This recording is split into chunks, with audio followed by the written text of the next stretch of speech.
इधर अमेरिका का जो एक इलाका है वहां की भी खबर सामने आई है कि अमेरिका की ओर से वहां पर एक मीटिंग हुई जिसके बाद यह तय हुआ कि ईरान पर अटैक करना है। अमेरिका ने ईरान पर इसके बाद हमला बोल दिया। सिरिक और मिनाब में भीषण विस्फोट किए। बंदर अब्बास और केशव द्वीप पर भी मिसाइल की बारिश की गई। ट्रंप की धमकी के बाद हमलों का दूसरा चरण शुरू किया जा चुका है। हॉर्मुज के पास जितने भी सिस्टम है, रडार सिस्टम है, ड्रोन यूनिट्स हैं, सब कुछ तबाह हो चुके हैं। देखिए, अमेरिकी सेना ने ईरान पर बड़े हमले शुरू कर दिए हैं। अमेरिकी सेंट्रल कमांड के सुरक्षा बलों ने दक्षिणी ईरान में कई ठिकानों को निशाना बनाया, जिसमें एयर डिफेंस सिस्टम, रडार और ड्रोन कमांड यूनिट शामिल है। अमेरिका ने कहा है कि ये हमले ईरान की गैर जरूरी आक्रामकता के जवाब में किए गए हैं। हॉर्मुज के आसपास हमले किए जा रहे हैं। सिरिक में भी विस्फोट की आवाज सुनी गई। हमले से पहले राष्ट्रपति ट्रंप ईरान को धमकी दे चुके थे कि समझौता करो या फिर युद्ध झेलो। अपाचे हेलीकॉप्टर पर हमले के बाद ये हमले का दूसरा चरण है। और अब बड़ी खबर आपको बता दें, अमेरिका का सेटेबेलो जहाज पर हमला हुआ है। ओमान की खाड़ी में जहाज को निशाना बनाया गया है। बताया जा रहा है कि जहाज ने निर्देशों का पालन नहीं किया। यह अमेरिका का दावा है। 24 घंटे में भारतीय क्रू वाले जहाज पर यह लगातार दूसरा हमला है। हमले के बाद 3 भारतीय क्रू मेंबर लापता बताए जा रहे हैं, जिनकी तलाश फिलहाल की जा रही है और उम्मीद है कि जल्दी इन्हें ढूंढ लिया जाएगा। लेकिन हमले के बाद ये सभी लापता हैं। तो भारतीय क्रू मेंबर्स इस जहाज पर सवार थे। हमले के बाद से 3 भारतीय क्रू मेंबर्स हैं जो कि लापता हैं। ओमान की खाड़ी में निशाना बनाया गया।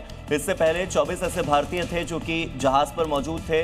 उन्हें रेस्क्यू करने के लिए इंडियन नेवी और साथ ही ओमान की जो नेवी है उन्होंने मदद की थी। लेकिन ये दूसरा जहाज है जिस पर अटैक हुआ। तो ओमान की खाड़ी में तेल टैंकर सेटेबेलो पर अमेरिकी बमबारी से भारतीय नाविकों की जान खतरे में पड़ गई। 21 भारतीय क्रू मेंबर बचाए गए, 3 अभी भी लापता हैं। वॉशिंगटन से जवाब मांगते हुए भारत ने अमेरिकी दूतावास अधिकारी को तलब किया है। अमेरिकी सेना ने 10 जून को ओमान की खाड़ी में तेल टैंकर सेटेबेलो पर हवाई हमला किया। अमेरिकी सेंट्रल कमांड का दावा है कि जहाज के कर्मचारियों ने सुरक्षा बलों के निर्देशों का उल्लंघन किया, जिसके बाद विमान से इंजन रूम पर बम गिराए गए।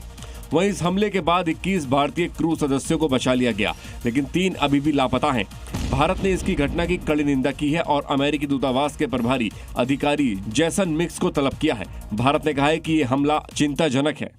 और अब बड़ी खबर यह है कि ईरान का अमेरिका पर पलटवार। अमेरिका की हर धमकी का जवाब दिया जाएगा, यह IRGC की तरफ से कहा गया। जोरदार तमाचे के जरिए जवाब दिया जाएगा, यह कहना है ईरान की सेना का। हम कभी पीछे हटेंगे नहीं और ईरान बदला लेकर रहेगा, यह कहना है ईरान का। ईरान ने अमेरिकी हमले का जोरदार जवाब देने का ऐलान किया है। ईरानी सेना पीछे हटने वाली नहीं है। हर बार और ज्यादा ताकत से जवाब दिया जाएगा। ईरान का यह बयान तब आया जब ट्रंप ने चेतावनी दी कि बातचीत में रुकावट के लिए तेहरान कीमत चुकाएगा। इस बीच इजरायल ने कहा है कि ईरान के साथ युद्ध अभी खत्म नहीं हुआ है और इजरायल बड़ी ताकत से फिर से हमला करने के लिए तैयार है। इजरायल ने लेबनान के शहर तायर के ईसाई इलाके के लोगों को घर लौटने की मंजूरी देने की भी बात कही है।